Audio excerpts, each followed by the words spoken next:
Oh wait, risk disclaimer.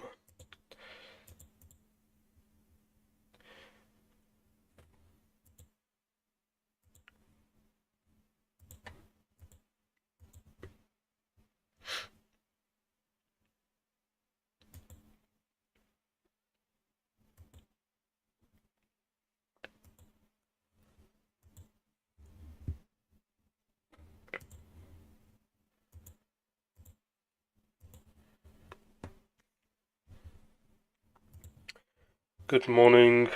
Good morning, good morning. Okay, I just finished my tea, so.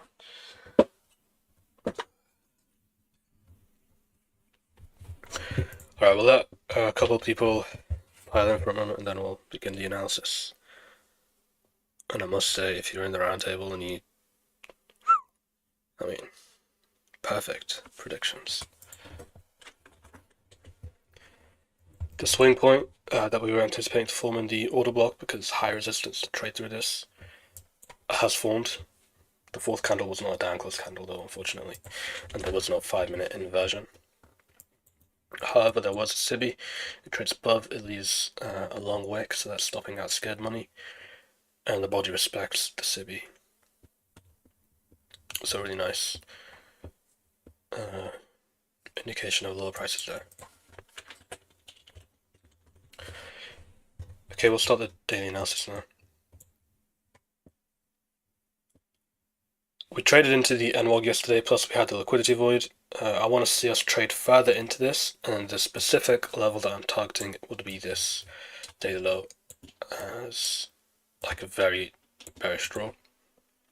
I'm not demanding it trades all the way through this. I'm not even demanding it reaches this previous day low. I'm not demanding that at all.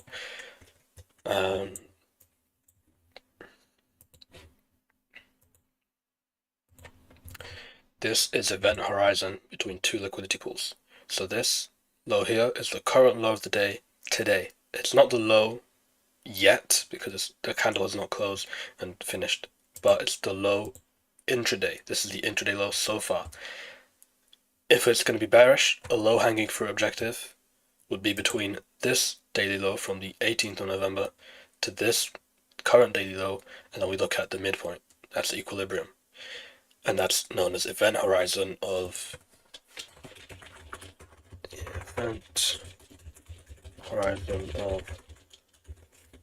liquidity. That might be a bit of a newer thing to a lot of people, but it's very simple. It's very simple.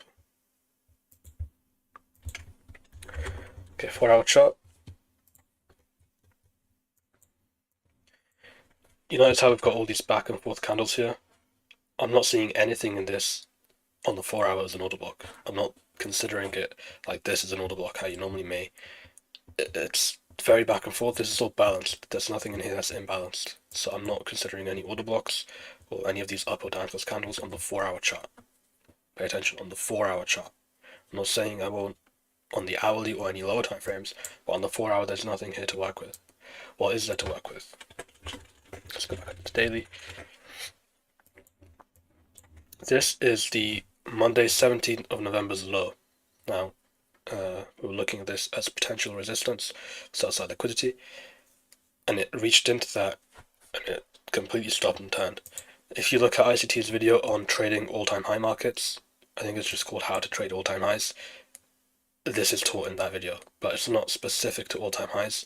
It's just what you can use very well in all-time highs. Now this is an all-time high as in it's going higher and we're looking at all-time highs. This isn't all-time highs at all.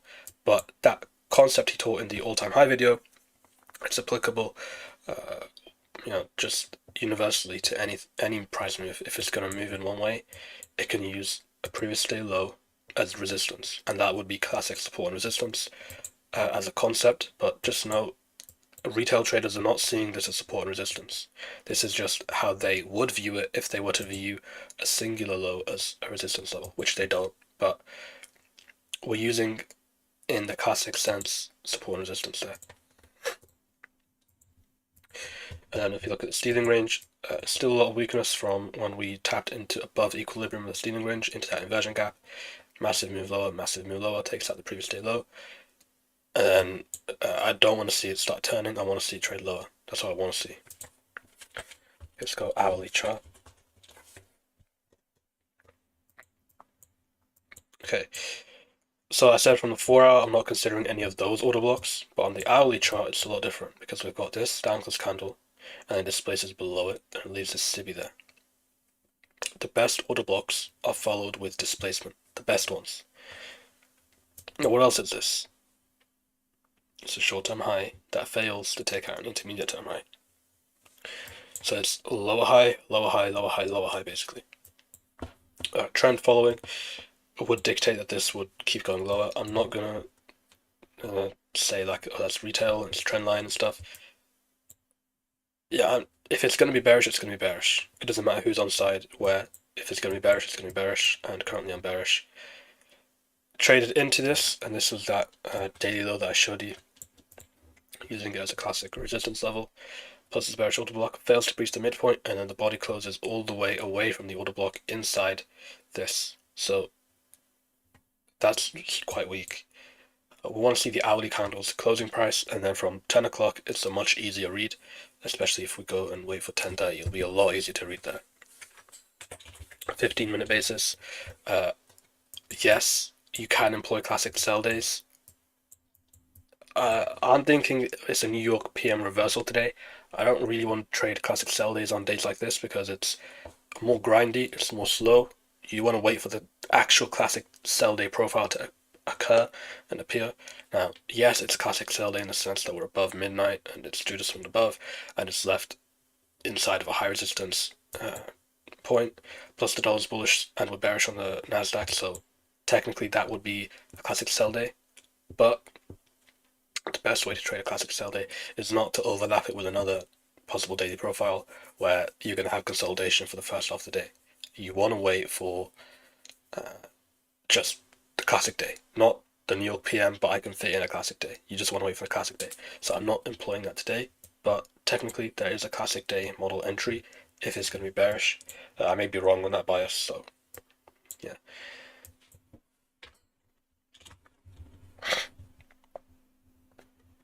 Also, the what do you call it? The title is completely clickbait. You all just got clickbaited. Sorry.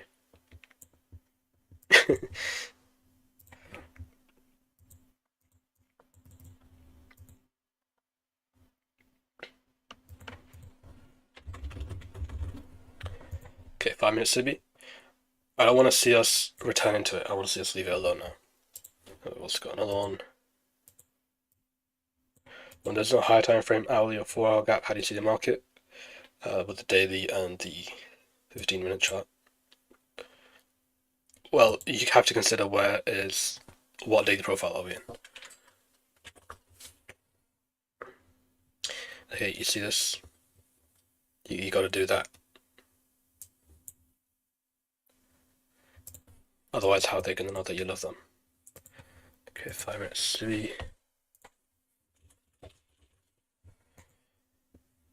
And pre-market high, I want to see left alone today, ideally, because I'm bearish, but I'm not demanding anything. I'm not trying to predict the AM session today. I'm only going to predict the PM session today. I'm not looking anything to do with the AM. So I'm not saying it's going to trade lower now or it's going to trade higher now. I'm going in with a neutral bias this morning. I'm not at all in any way giving an indication on where I'm thinking it can trade to. I gave you my higher time frame bias, but that can be delivered today in the AM or the PM. Because we have high impact news at 2 o'clock today, 2 p.m. today, at its FOMC meeting minutes. Generally, when you have that, if you go through your charts and you look at other times we've had FOMC meeting minutes, it's generally a New York reversal profile, a New York PM reversal profile, and then the first portion of the day is usually quite a bit more tighter. So you can see London was not ideal. Asia was a little bit back and forth, but this isn't so bad really. It's the London that was tight, and then the London lunch was tight, and the pre-market, obviously now we're moving a little bit, but most of it's been very, very tight. So the New York PM reversal is daily profile today. And I'm not taking anything in the AM. This is tape reading, and I wouldn't recommend you look for a trade here. On days where there's 2 p.m. news, most of the time it's all the volatility is going to come in at that PM session. And that's where you want to be in, because it can deliver one-sidedly in the AM, yes, but it's not reliable, and it's going to be more back and forth. Whereas with the PM session today, it's going to be a lot cleaner. So that's what you want to do the majority of your work. Okay, going to look at the regular trading hours chart now.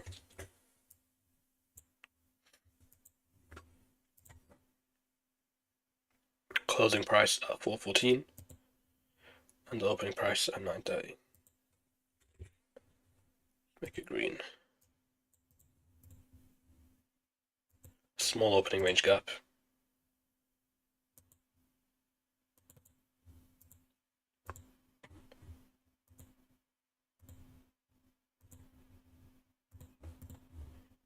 Discount gap.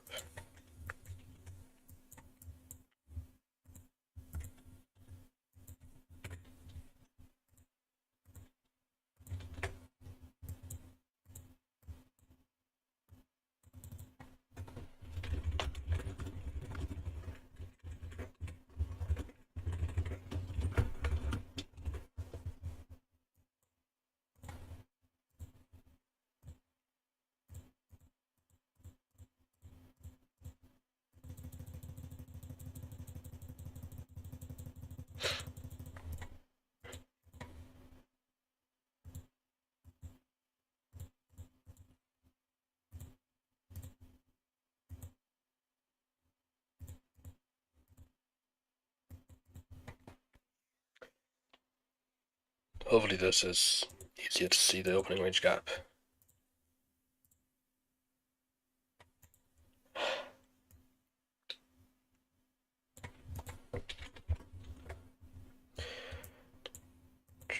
Okay, we have buy side objectives, but it's leaving these SIBIs there. So we want to see if it's going to behave weakly and leave them alone. I want them to be left alone, but again, I'm not calling the market this morning. I'm just watching it. The reason I'm not trying to call it is because it's not a reliable morning session for me. I want to wait for the PM.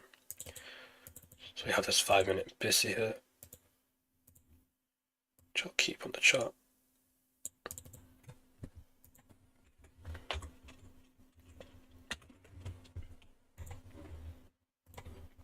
We have this low, the consequent encroachment of that BISI.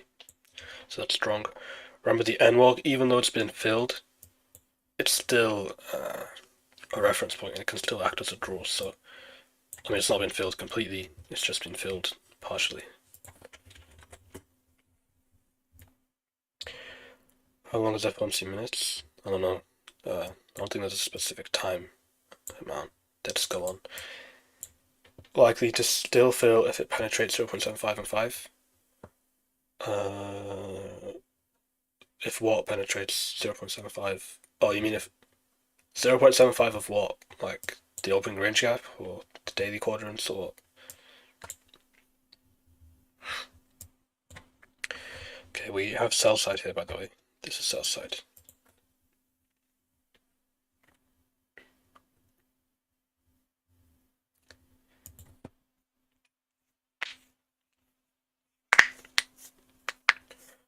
Opening range gap. Like to still fill it.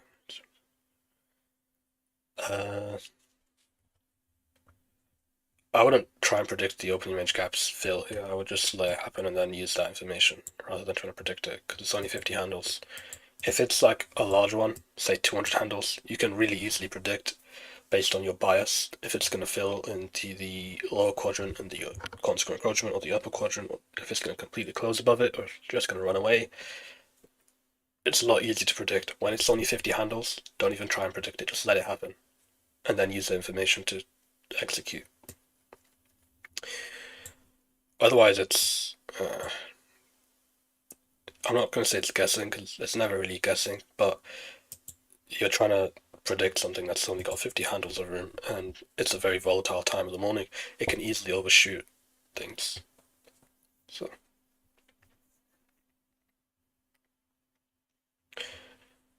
First presented fair value gap potentially.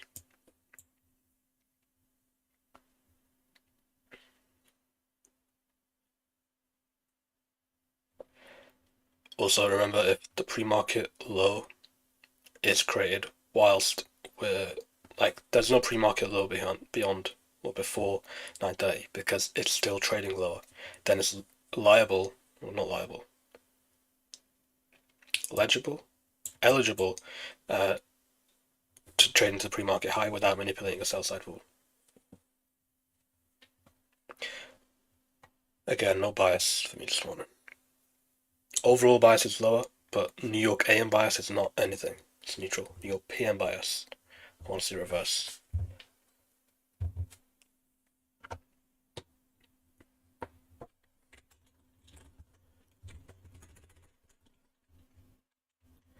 It's a 15-minute civvy as well.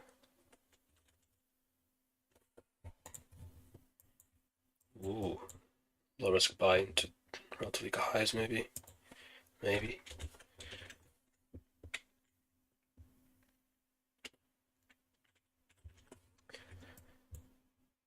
Okay, no first presented fair value gap yet.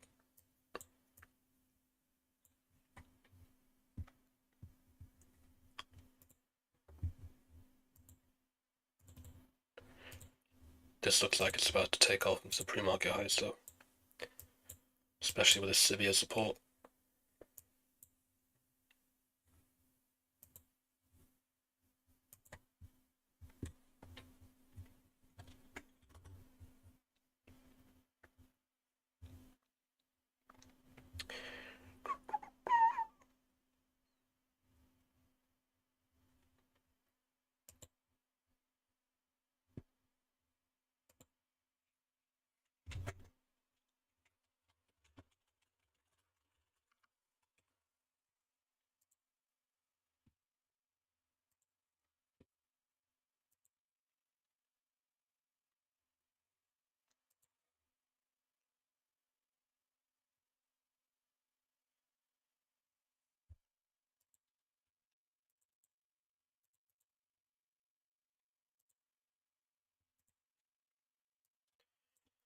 This is one of those days where it's very important to have the 8:30 opening price on your chart.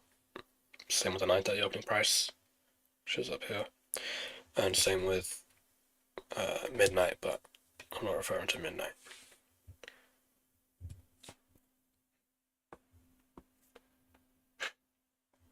Wow, I just worked the high of that 5-minute civvy.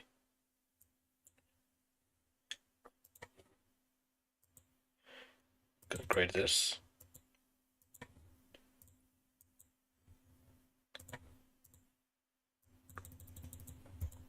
I want to see how it behaves with this wick, because if it's going to overlap these quadrant levels, it's probably going to use it as support to trade higher. But if it's going to stay below the consequent encroachment, that's good for bearishness.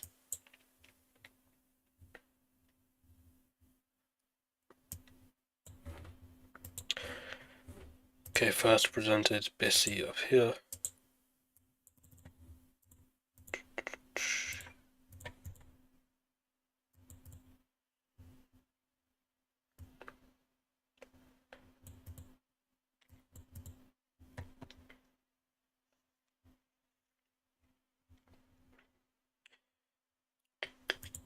Yeah, I don't care about the wick anymore. I pay more attention to the first presentation of fair value gaps, quadrants, and the midpoint.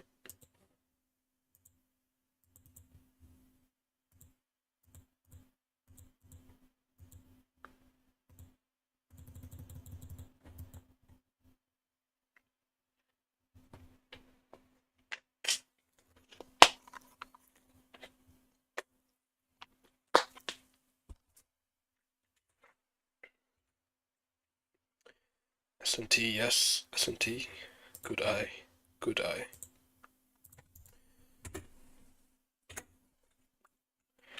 Ignore YM. YM's just weird.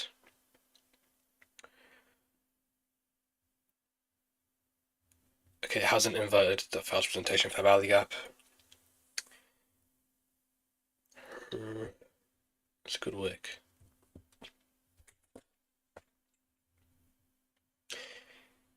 ES. Since ES is the distribution asset, this candle should invert the BISI if it's going to be bearish and if the SMT is going to be valid.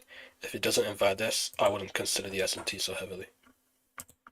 Unless it's a very long upwick and the body closes lower, I wouldn't really look at the SMT unless we invert this fair value gap. Because ES is the distribution asset. If one of them is going to go lower, this should go lower on the next candle and it should invert the gap, but it's not right now.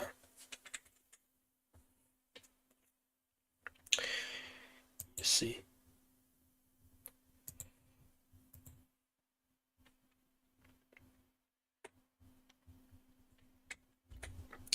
That's screen time and narrative.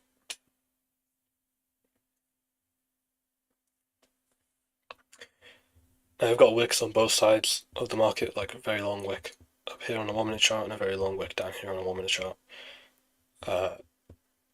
Generally, you want to see just be on one side of the market. That's when you get the most heavy delivery or directionally.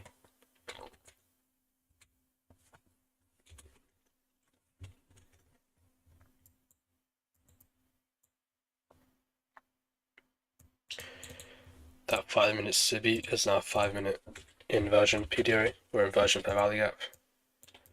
So we have a first presented there, but don't rule out it trading down to the inversion, because on a 5 minute, like, you can't demand it to respect that. It can easily drop into the 5 minute inversion and use this as well, which it did on the 1 minute chart.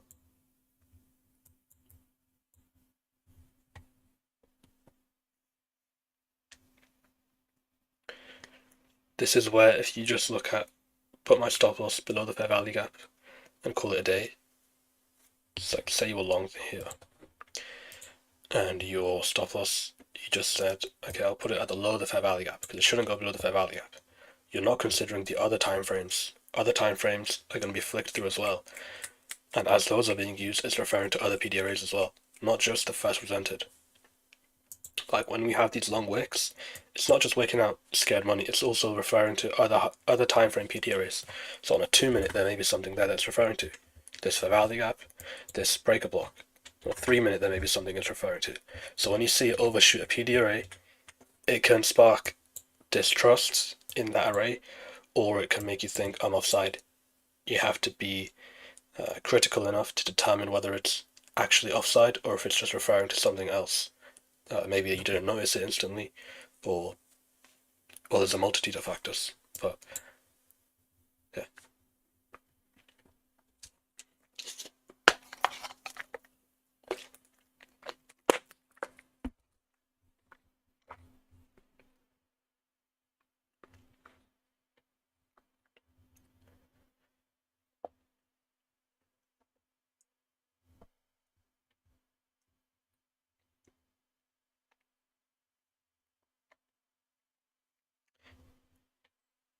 Don't leave it alone. You're gonna make me look stupid.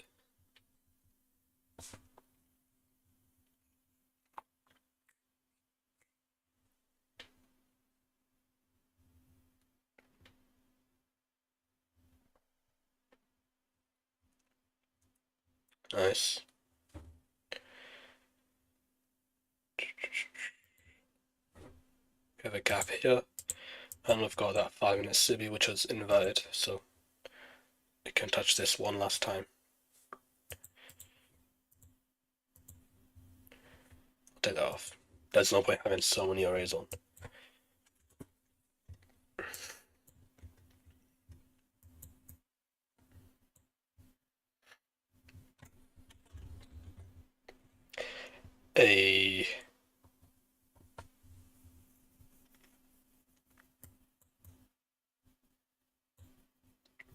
Pretty easy.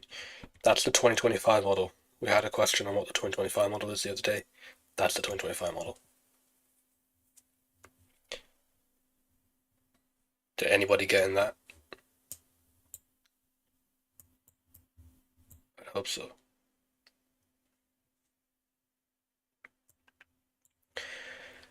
Now you want to divert your eyes to the macro. 950 to 1010. You want to wait for this. Yes, current got it nice. I don't even know the 2025 model. Don't worry about it. You don't need to. As long as you have your own model, it's not hugely different from like a silver bullet. It's just at the open and faster, and you use the opening range gap quadrants with the first representation fair value gap. SAC, nice. TP hit. Well done. Well done. Okay, that's an inversion 5-minute theory. So that's 5-minute inversion fair value gap.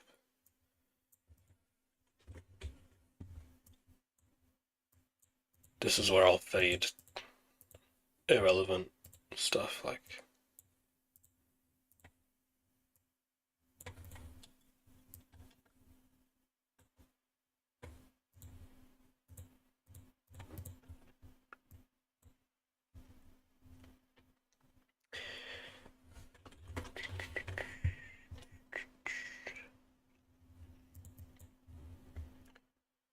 Okay, potentially have these highs.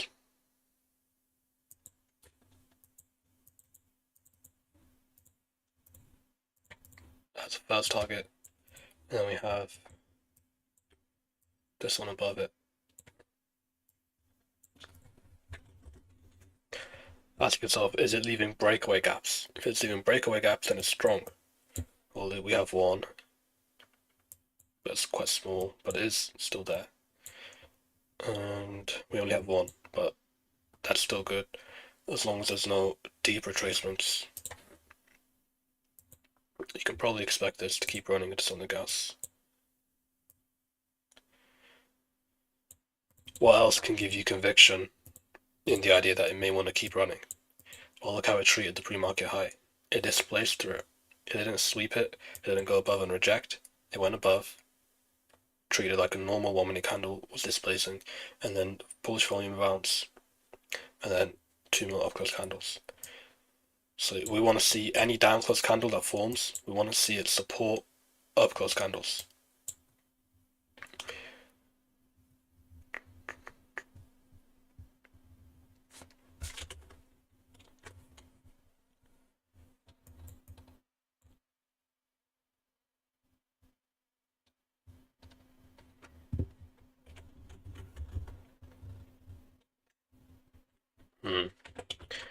It is high resistance, so with the dollar doing that.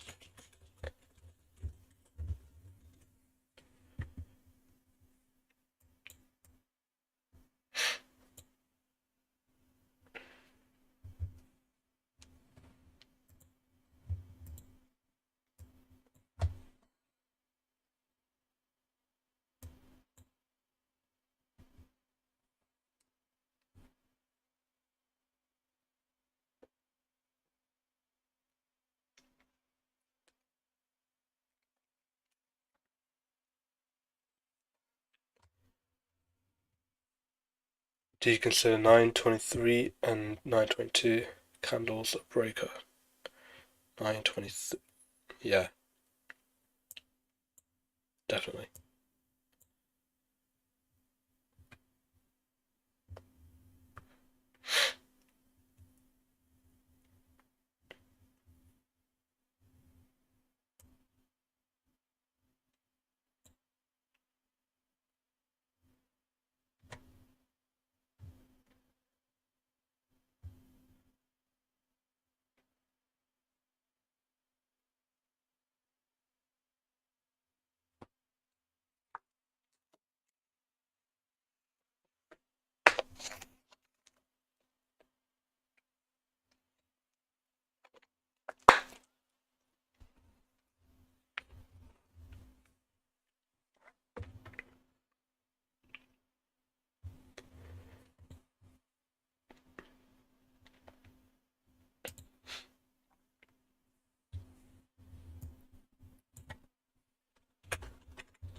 Oh, it's really beautiful on the 2-minute chart.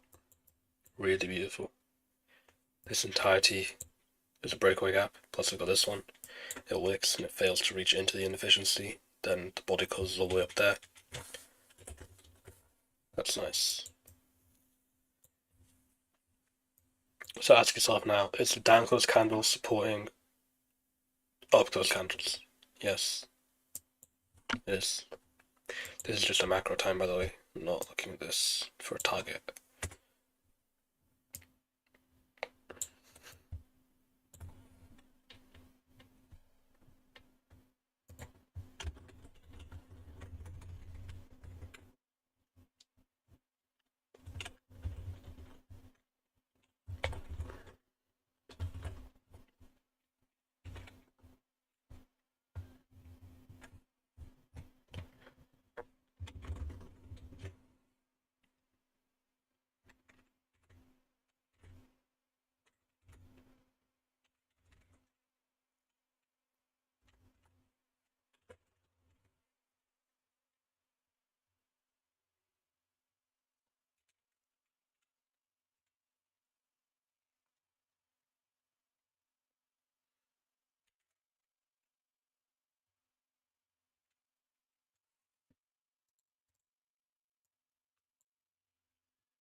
Yeah, it's still fine.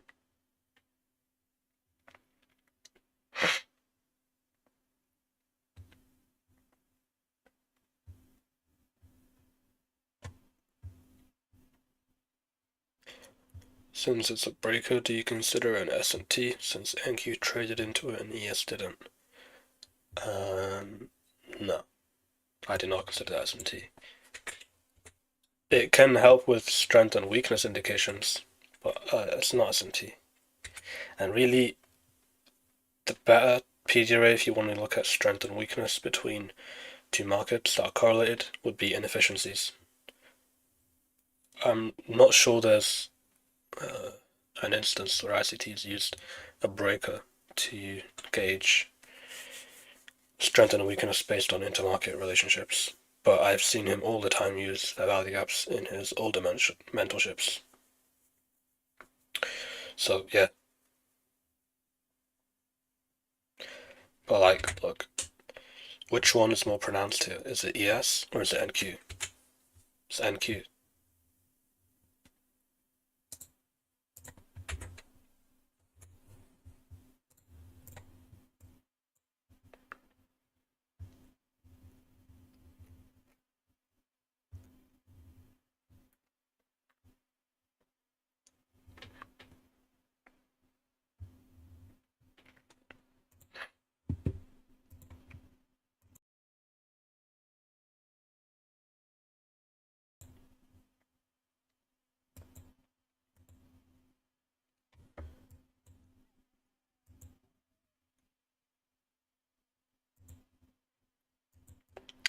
Not bad, eh?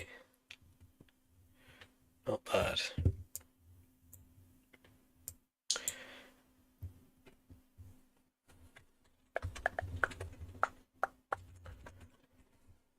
Breakaway gap on the 5 minute.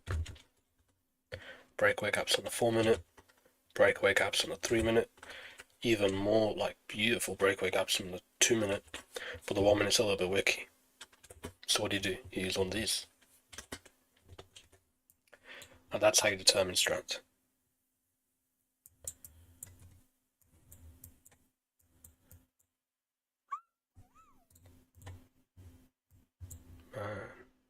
Beautiful. Down close candles supporting up close candles. That's the definition of bullish order flow. Is that what's happening? We'll look up each down close candle. every time it's returned to, it's supporting up close candles. Beautiful. Beautiful. Well, I'm not trading this AM. Oh, it's clickbait. Well, no. For me, I'm not trading the AM because New York PM is going to be a stronger reversal. Well, it's going to be the stronger volatility because there's FOMC meeting minutes. So, down 1 to 2 when a reversal's coming. New York PM, I would assume. Because look, when we have New York, 2 p.m. high impact news and it's FOMC meeting minutes, generally you're going to figure there's going to be some consolidation between either like the entire day going into New York PM. Obviously, the open always has killer volatility, and then we're going to drop off. And it's going to be tight, it's going to be slow, it's going to be lethargic until that 2 p.m. news comes by. And then you're going to see all the sentiment that's been engineered in between this AM session and 2 p.m. Generally, not 100% of the time, not 50% of the time, but more often than not, it's going to want to take out who's profitable. Now, who's profitable here? Sellers. So who's going to take out sellers? And then it's going to go in the direction that it's intending to go based on weekly and daily prices. And my weekly and daily price is lower. So that's what I'd want to see in the New York PM, and it would reverse all of this AM, completely overlap it, and then trade lower into sell side delivery targets. So that's the liquidity targets. That's what I would want out of a day like today. So for that reason, I prioritize the PM when there's 2 p.m. FOMC meeting minutes. That's taught in ICT's 2024 mentorship, which in my opinion is the best mentorship. I mean, it's taught in other mentorships as well, but the one where he goes in real depth with it is that one. I don't remember the date and the exact episodes. Apologies, but you know.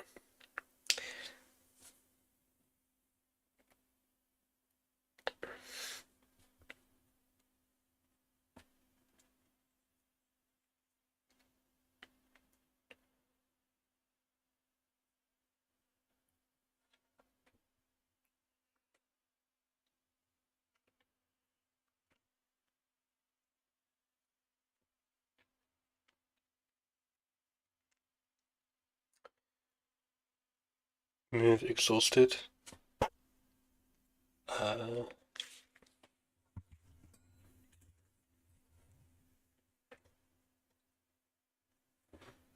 it taken this high? Yeah, potentially. Potentially. I would look at this civvy. That civvy.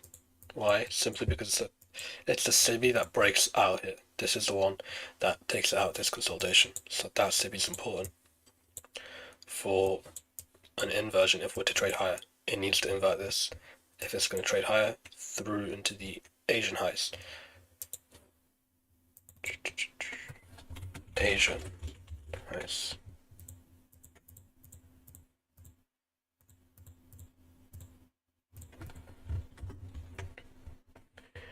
Because there's breakaway gaps, you can't really say the move's exhausted as of right now, because there are still buy side targets, and with breakaway gaps, it's indicative of strength, right? So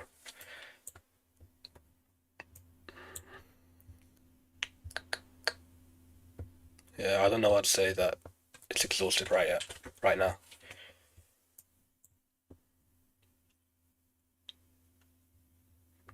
But I do expect towards the end of the session, this is going to turn into a consolidation, and then throughout lunch, it's going to just engineer a sentiment by consolidating, and then it's going to be tight, it's going to be whipping back and forth, and it's going to be moving in one direction. Then what's this? That's low resistance liquidity. Come 2 a.m., sorry, 2 p.m. That FOMC meeting minutes is going to do something. Normally, it takes out profitable traders by going into easy liquidity and then it reverses. Kind of like two-stage delivery of FOMC speeches, but with minutes as well.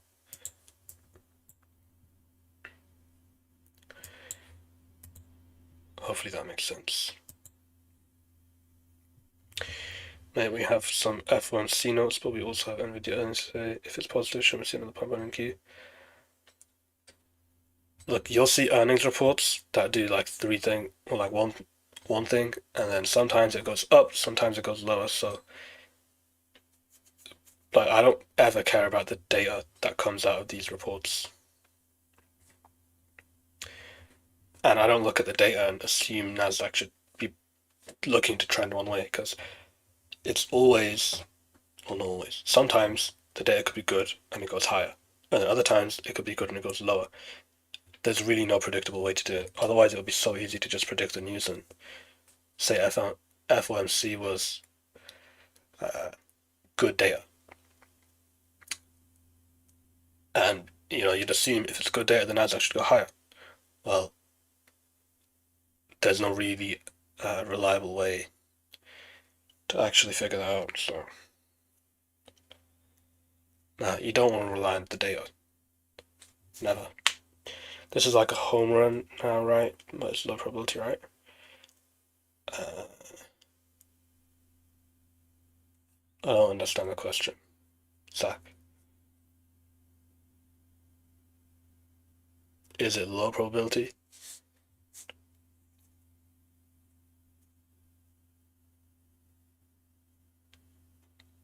I mean, if you're trying to enter now, then yeah.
There's not much analysis to do here. It's just going higher.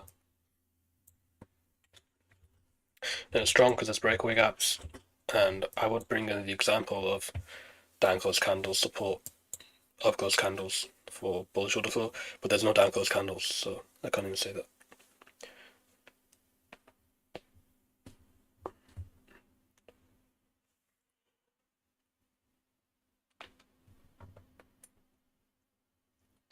This is one of those days where lunch and the lunch macro perform very, very well. Very well.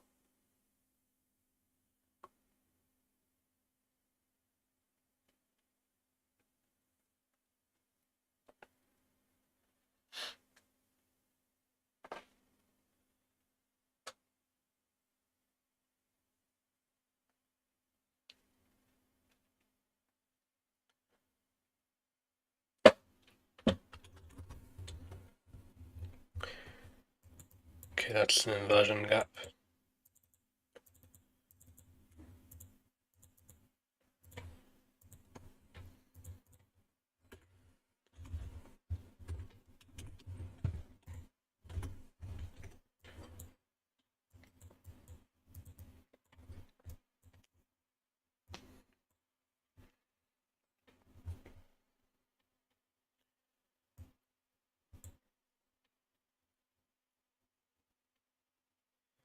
Delivery is a little bit slower now, but we have 4 more minutes of the macro, so that should keep pushing us up.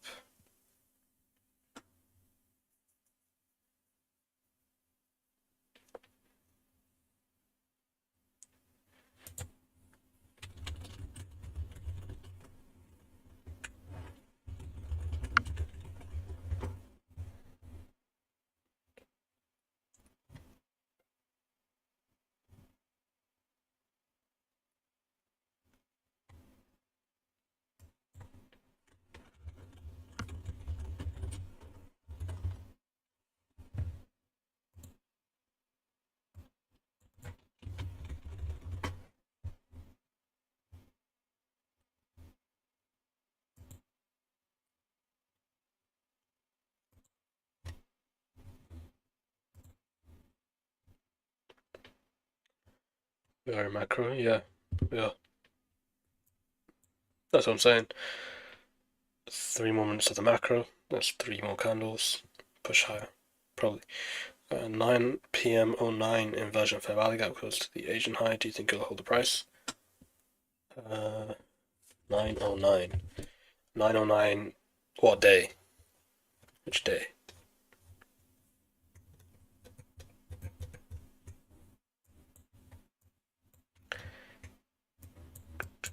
You mean this one? Yeah, 909. No. Yeah, I'll just trade through it.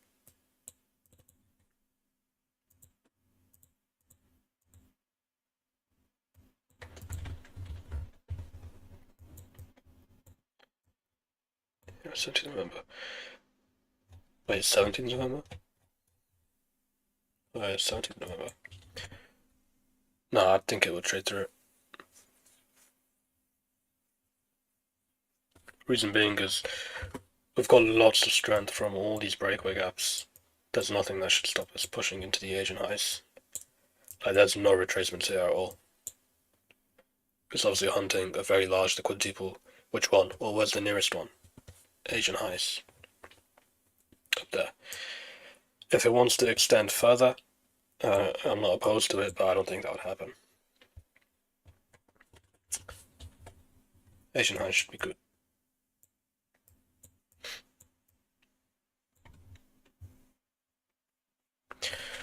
Plus it's got this to support it.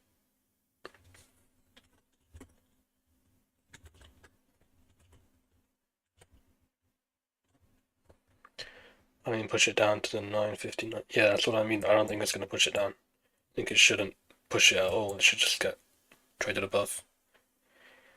950, 1053 suspension. Nah. Nope. I don't think so.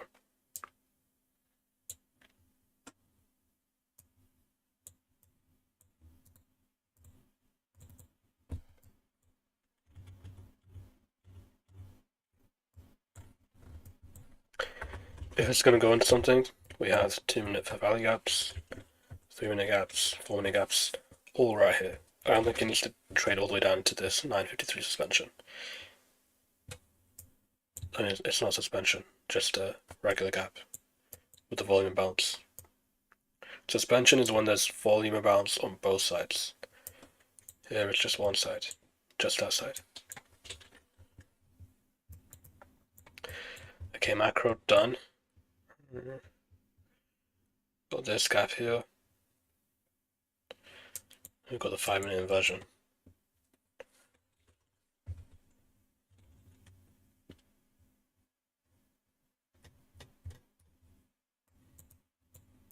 We'll see if this holds.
It closed above the 1007 down close candle. So this is bullshit work.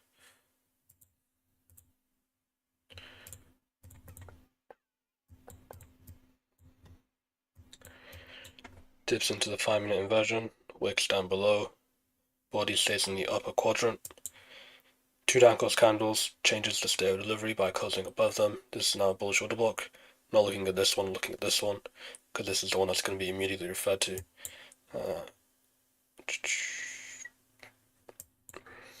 Shouldn't trade into this before it gets the Asian highs. This level. Should just go up there.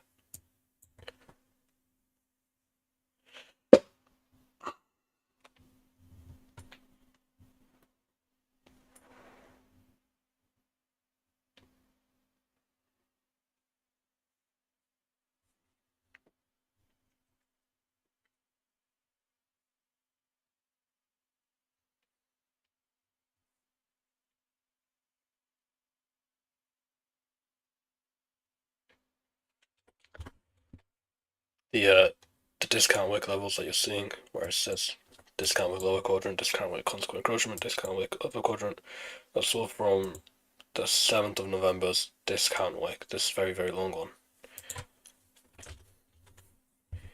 Just in case you're wondering. I want to see it still take Asia highs look sweet. Yeah, I agree. Absolutely agree.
close at the inversion gaps high, but it failed to take the consequent encroachment of this wick that's strong, and then there we go.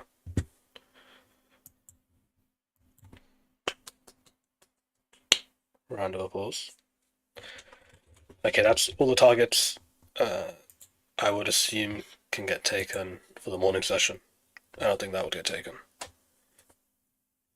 Well, no, I don't think that'll get taken. Now I would probably expect it to turn to a very choppy morning, and then the New York AM lunch macro would give us retracement down lower into some kind of low, probably this one, and then from there I wouldn't expect much to happen at all until the 2 p.m.